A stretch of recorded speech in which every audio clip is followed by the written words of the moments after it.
안녕하세요, 도토리들. 도도입니다. 오늘은 아무도 안 궁금하겠지만 혹시나 저처럼 벨기에 워킹홀리데이가 가고 싶다. 벨기에 워킹홀리데이는 어떤 곳일까 하는 분들을 위해서 만든 벨기에 워킹홀리데이의 모든 것에 관한 영상입니다.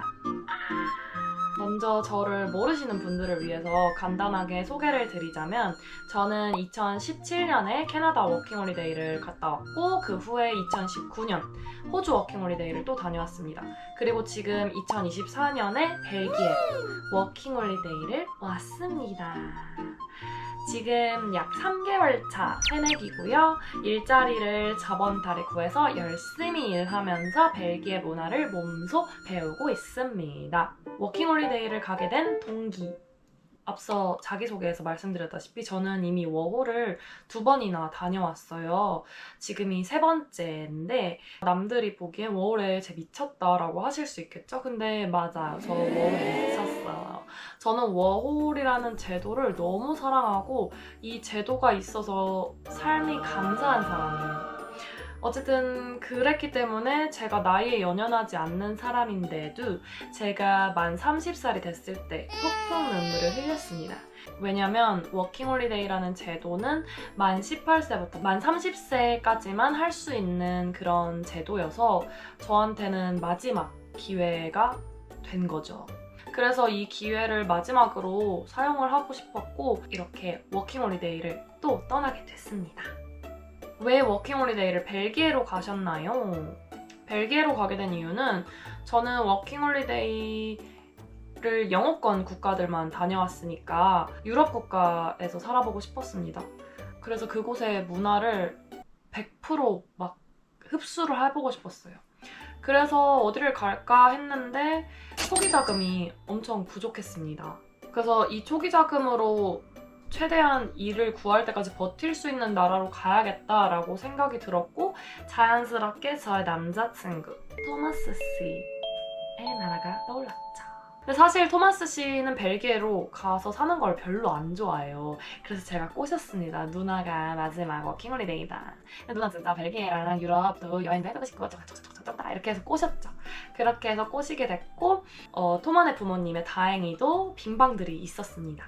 그래서 토마스의 허락을 받고 벨기에로 자연스럽게 목표를 정하게 됐습니다. 근데 워킹홀리데이 자격 요건 벨기에는 선착순으로 200명을 모집하고 있는 나라고요. 만 18세에서 만 30세 이하, 벨기에 워킹홀리데이 한 번도 참여한 적 없는 사람, 부양가족 없는 사람, 그리고 출발 시점 최소 2,500유로를 보유하고 있는 사람, 귀국 항공권을 구매할 수 있는 재정 능력을 보유한 자. 네, 가시기 전에 주의할 점을 미리 알려드리면 저는 지금 아는 분들이 있고 집도 있고 거의 밥도 제공을 받고 있으니까 근데 이런 지원을 받을 수 없다면 소비자금을 좀 넉넉히 가져오셔야 할 것 같습니다. 왜냐면 벨기에는 특이하게 입국을 하고 일주일 안에 아이디 카드를 신청해서 만들어야 돼요. 근데 이 아이디 카드를 받는데 한 달이라는 시간이 걸립니다. 근데 이 아이디 카드 없이는 아무것도 생활을 할 수가 없거든요. 일도 못 구하고 핸드폰도 개통 못하고 은행 계좌도 못 만듭니다. 그래서 오시자마자 한 달, 2달은 거의 일을 못한다고 생각을 하시고 오셔야 되기 때문에 넉넉히 가져오셔라 라고 말씀을 드리고 싶습니다. 벨기에 워홀 신청 방법. 벨기에 워킹홀리데이 신청 방법에 대해서는 제가 왜 어떤 생각으로 이렇게 한 건지 모르겠는데 이 미래를 미리 봤나 봐요. 제가 뭔가를 정리해놓는 사람이 아니거든요. 블로그를 쓰는 사람도 아니고 근데 그거를 제가 혼자 해냈다는 것에 뽕이 찼는지 막 다 적어놨습니다. 아주 쉽게 여러분 저의 타임라인을 따라서 제 블로그에. 그래서 이렇게 많은 서류들이 필요하지만 이 서류들을 쉽지는 않지만 이 블로그 글을 보시면 여러분 혼자서도 하실 수 있다. 근데 이게 진짜 홍보가 아니고 저 글 이거 말고는 뭐 맛집 다녀온 거 이런 거밖에 없어서 그냥 이 글만 봐주시면 감사하겠습니다. 혹시 글이 필요하신 분들이 있다면 여기에 링크를 남겨둘게요.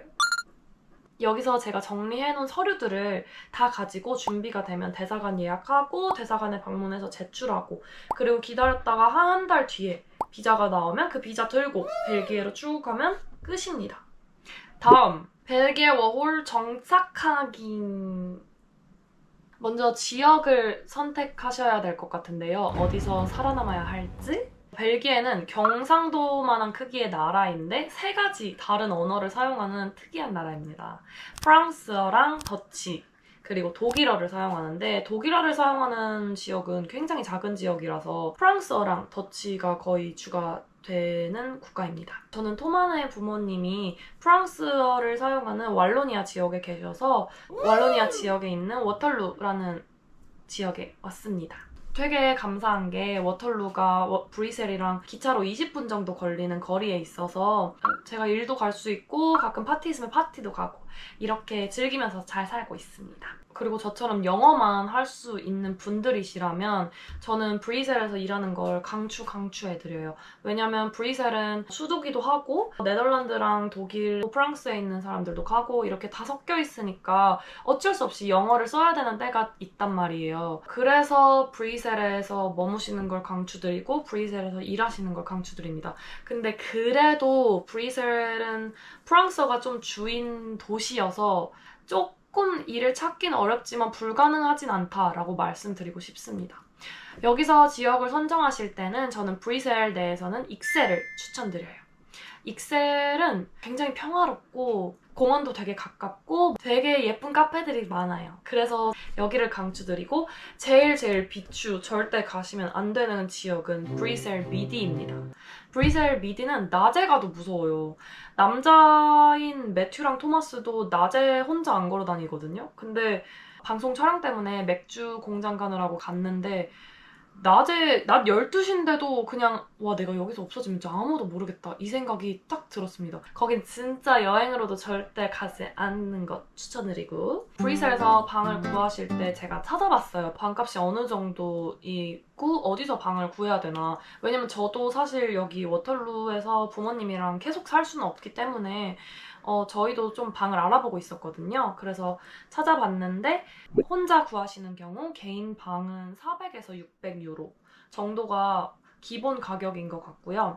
만약에 혼자서 진짜 아예 집 전체 한 층을 다 쓰고 싶다, 스튜디오로 쓰고 싶다라고 하시면 가격이 천차만별인데 한 700에서 1000유로 정도인 것 같습니다. 집을 찾아보는 플랫폼은 저희 같은 경우에는 페이스북, 브뤼셀 for Rent 여기랑 브루캇 그리고 마이캇. 브루캇과 마이캇은 학생들을 위한 방이 많은데요. 그래도 잘 찾아보시면 일반인을 위한 방들도 많이 있습니다. 여기 이 3군데에서 방을 찾아봤습니다. 주의하실 점은 방을 미리 이렇게 인터넷으로만 리스트 보시고 사진 보시고 계약하지 마시고 처음에는 호스텔이나 호텔에 방 잡으시고 거기서 조금 머물면서 방 직접 눈으로 보시고 잡으시기를 추천드립니다. 왜냐면 사기를 당하실 수도 있으니까 조심해서 구하시길 바랍니다. 이제 아이디 발급받는 방법. 그 다음에 집을 구하시고 나면 아이디를 발급받으셔야 되는데 집을 구하신 구역의 주변에 아무 동사무소에서 발급받으실 수 있습니다. 근데 유럽은 일처리 정말 느린 거 아시죠? 그러니까 출국하기 전에 출국하는 날짜 있잖아요. 그 날짜 다음 날이나 그 다다음 날로 맞춰서 인터넷으로 미리 예약을 하고 가시면 훨씬 수월하게 하실 수 있습니다. 왜냐면 발급받고 난 후에도 한 달이나 걸려서 그 아이디 카드를 받으니까 이게 시간이 좀 너무 많이 걸리더라고요. 그래서 여러분은 이렇게 출국하기 전에 미리 예약을 하시고 가시기를 추천드립니다. 아이디 받으실 때 필요한 서류들은 비자가 대사관에서 나오면 대사관에서 준비했던 서류들 있잖아요. 이 서류들을 다 다시 돌려줘요. 그러면 이 서류들이랑 여권이랑 그리고 증명사진 가지고 가시면 됩니다. 그리고 증명사진 팁. 절대로 웃는 사진 가져가시면 안 돼요. 여권 크기 사진에 무표정으로 보내셔야 됩니다. 저 웃는 사진 했다가 다시 찍었습니다. 그 다음에 핸드폰 개통하기. 아이디를 발급받고 나면 핸드폰도 개통할 수 있고 은행 계좌도 여실 수 있어요. 핸드폰 같은 경우에는 저는 베이스라는 통신사를 사용하고요. 한 달에 20유로씩 내면서 50기가 사용하고 전 유럽에서 이 데이터를 사용할 수 있는 그런 플랜을 쓰고 있습니다. 여기서 잠깐!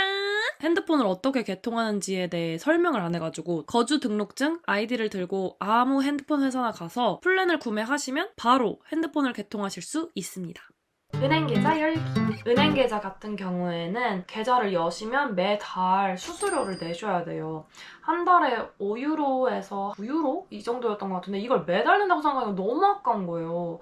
그래서 나는 이거 수수료 내기 싫은데 어떡하지? 라고 생각을 했는데 유럽에서 발급받을 수 있는 트래블 카드가 있어요. 여행 카드. 그 여행 카드를 발급받으시면 그 여행 카드에 계좌가 유럽 계좌로 되어 있거든요. 그래서 이 계좌를 일하실 때 돈 받는 계좌로 사용할 수 있습니다. 트래블 카드를 발급받으면 수수료도 따로 내는 게 없으니까 너무 좋은 거예요. 그리고 이건 어느 나라에서든 다 쓸 수 있고. 그래서 저는 이걸로 발급을 받았고 이 계좌로 사용을 하고 있습니다. 일구하기. 저 같은 경우에는 레주메 그냥 뽑아가지고 돌렸습니다. 근데 처음에는 돌렸을 때 다 프랑스어를 쓰는 사람만 찾고 학생만 쓰는 사람 찾아가지고 너무 힘들었어요. 학생만 쓰는 이유는 앞에 영상에서도 올렸듯이 세금 감면 때문입니다. 어쨌든 워킹홀리데이는 이도저도 아니기 때문에 조금 힘들었지만 포기하지 않습니다. 포기하시면 안 돼요, 여러분. 오케이, 프랑스어 하는 사람들만 뽑아? 그러면 내가 프랑스어 안 쓰는 곳에 가면 되겠네? 라는 생각이 들었고 에이시안 레스토랑이나 에이시안 카페 그쪽에 가자라고 생각이 들었습니다. 왜냐면 어쨌든 그분들도 외국에서 오신 분들이니까 당연히 저는 영어를 쓸 거라고 생각을 했어요. 그래서 갔는데 정말 다양한 인종들이 다 섞여 있는 거예요. 그래서 어쩔 수 없이 다 영어를 사용하는 그런 것들이 정말 많았습니다. 그래서 거기에 지원을 했고 순조롭게 다 연락이 왔는데 저는 공교롭게도 프랑스어만 사용하는 그 에어리아에서 연락이 와서 여기서 일을 하면서 매일매일 프랑스어를 쓰고 있습니다. 그래서 저의 팁은 만약에 저처럼 프랑스어나 더치를 아예 못하신다 하시면 에이시안 레스토랑이나 카페에 가시는 것도 완전 강추드려요. 그리고 만약에 일이 너무 없다, 나 진짜 어떻게 해야 되는지 너무 모르겠다라고 하시면 벨기에는 잡 에이전시가 정말 잘 되어 있어요. 이게 뭐냐면 인력사무소인데 공짜입니다. 그래서 여기를 활용하시면 좋을 것 같아요. 저는 여기를 활용하려고 하던 찰나에 일을 구해서 사용을 안 해도 됐었는데 여기는 브뤼셀 그냥 시내에서 잡 에이전시라고 치면 리스트가 쫙 나와요. 그럼 아무데나 방문하셔가지고 아이디 카드, 발급받은 아이디 카드 들고 가셔서 뭐 일 찾고 있다, 도와달라라고 하면 직원분들이 정말 친절하게 도와주실 거예요. 그래서 벨기에에서 프랑스어 못하고 더치 못하고 독일어 못한다고 해서 일을 못 구하는 건 불가능은 아니다라고 말씀을 드리고 싶습니다. 그리고 일구하실 때 팁, 만약에 레주메 저처럼 뽑아서 돌리신다면 레주메는 무조건 한국에서 뽑아서 가져오셔서 돌리셨으면 좋겠습니다. 프린트하는 곳 찾기도 어렵고 가격도 너무 비싸거든요. 그러니까 한국에서 미리미리 뽑아오시면 될 것 같습니다. 그리고 만약에 일을 구하셨다, 벨기에는 특이한 게 가게마다 다 직원 복지가 달라요. 그래서 직원 복지에 관해서 꼭 물어보셔야 됩니다. 저 같은 경우에는 그냥 작은 카페인데 저는 교통비 지원되고 식비도 지원되거든요. 그래서 이런 교통비나 식비가 지원되나요? 라고 물어보고 잡을 구하시면 더 좋은 것들을 많이 찾으실 수 있을 것 같습니다. 심지어 이게 그냥 식당, 저 한국 식당 일할 때도 식비 지원되고 식비가 지원됐었어요. 거긴 교통비 지원 안 되는데 식비가 지원됐었어요. 이런 식으로 다 가게마다 직원 복지가 있거든요. 그래서 이거를 보고 잘 구하셨으면 좋겠습니다. 그리고 다음은 물가. 물가 부분은 옷이나 신발 이런 거 구매하는 거는 어디서 구매하느냐에 따라 다르지만 그렇게 많이 차이 나는 것 같진 않고요. 한국이랑. 장 보는 물가는 삼겹살 정말 저렴하고요. 1kg에 5,000원? 그 외에 고기랑 야채류는 저렴하게 드실 수 있는데 과일은 조금 비쌉니다. 과일은 제가 사면서도 너무 비싸다 이래서 못 샀던 적이 많아요. 외식 물가 같은 경우에는 한 사람당 30유로 정도로 생각하시면 될 것 같습니다. 조금 비쌉니다. 그래서 조금 큰맘 먹고 나가서 드셔야 돼요. 네. 근데 맥주는 쌉니다. 그러니까 맥주랑 감자튀김 마음껏 드실 수 있으세요. 그리고 한식. 비싸긴 비싼데 그렇게 막 극악무도하게 비싼 편은 아닌 것 같아요. 오늘 제가 라면이 너무 먹고 싶어서 라면을 사러 갔는데 라면 아닌가? 극악무도하게 비싼가? 진라면 2봉지 샀는데 4유로 내고 왔습니다. 극악무도하게 비싸네요. 그러니까 한식은 많이 가져오셔라 라고 말씀을 드리고 싶고, 그리고 장 보는 곳. 장 보는 곳은 크게 카르푸, 알디, 들레즈, 그리고 커틀릿? 제가 발음을 못하겠어요. 어쨌든 이런 브랜드가 있는데, 여기는 약간 코스트코처럼 대용량으로 팔아서 많이 살수록 더 저렴해지는 곳이고요. 알디는 정말 저렴하다고 하는데 물건 가짓수가 너무 없어요. 그래서 추천드리지 않고, 까르푸랑 들레즈는 비슷하지만 저는 들레즈가 훨씬 좋습니다. 들레즈 같은 경우에는 행사도 되게 많이 하고 물건 제품 자체가 품질이 훨씬 좋아서 자주 애용하는 편이에요. 까르푸는 질이 조금 떨어지는데 가격도 별로 차이가 안 나니까 괘씸해서 저는 들레즈를 가고 있습니다. 이제 벨기에에 대해서 제가 그냥 이렇게 도란도란 얘기를 하는 시간인데요. 벨기에 하면 뭐가 떠오르세요, 여러분? 인종차별. 맞아요. 인종차별이 떠오르실 텐데요. 저도 여기 벨기에로 오기 전에 워낙 우리나라에서 유명하잖아요. 벨기에 인종차별. 그래서 만만의 준비를 하고 왔어요. 이놈들이 이렇게 막 하면 막 차이니즈 이렇게 한다. 나는 막 코 막고 막 너 냄새 난다라고 해야지. 막 이런 것까지 막 작전 짜고 막 조금 긴장을 한 상태로 왔는데 생각보다 사람들이 되게 순박하고 좀 순수하다는 게 매번 느껴져요. 약간 제가 캐나다 워킹홀리데이 처음 갔을 때 느낌? 거기서 제가 캐나다 사람들 만나고 이러면서 이 사람들 뭐지? 이랬거든요. 되게 순박하고 착한 사람들. 그래서 이 사람 생각보다 괜찮은데? 라고 생각을 하면서 잘 살고 있습니다. 물론 어딜 가나 인종차별 있죠. 벨기에도 없다는 건 아닌데 우리가 생각하는 것만큼 그렇게 극악무도하진 않아요. 그래서 막 너무 겁먹고 너무 싫어하면서 오시지는 않아도 될 것 같다라는 말씀을 드리고 싶습니다. 벨기에 워홀, 이런 사람들에게 비추한다. 벨기에는 날씨가 정말 굳인데요. 365일 중에 200일 넘게 비가 온대요. 거의 한 3일에 한 번은 꼭 비가 오거든요. 지금은 여름이라 좀 덜 오는 편인데 저 왔을 때는 진짜 매일매일 그냥 매일매일 왔어요. 근데 이게 토독 이렇게 오는 것도 아니고 쏴 와가지고 정말 매일매일 오니까 해가 언제 뜨는지도 모르겠고 이래서 조금 우울했었습니다. 처음에 도착했을 때는. 그래서 날씨 영향을 많이 받는 분들이시라면 벨기에 워홀이 조금 힘들지 않을까라는 생각이 듭니다. 벨기에 추천, 비추천. 저는 개인적으로는 벨기에 추천합니다. 솔직히. 지금까지는.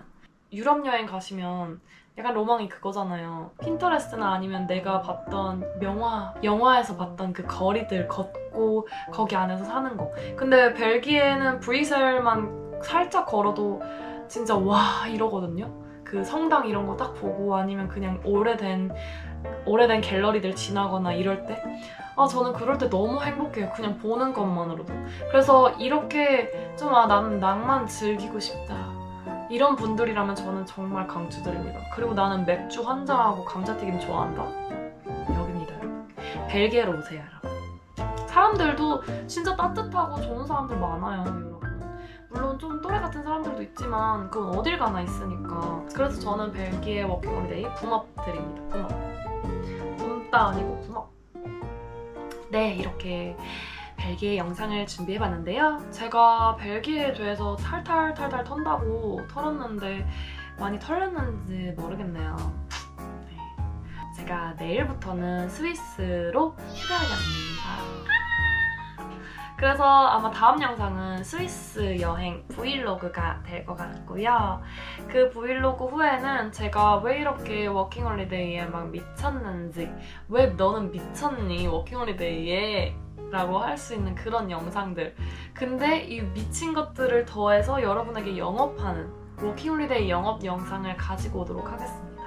여러분 봐주셔서 감사드리고요. 늘 건강 조심하시고 맛있는 거 많이 드시고 슬픈 생각하지 마시고 춤추시고 웃으시고 사랑하세요. 사랑해요 여러분. 감사합니다. 곧 만나요.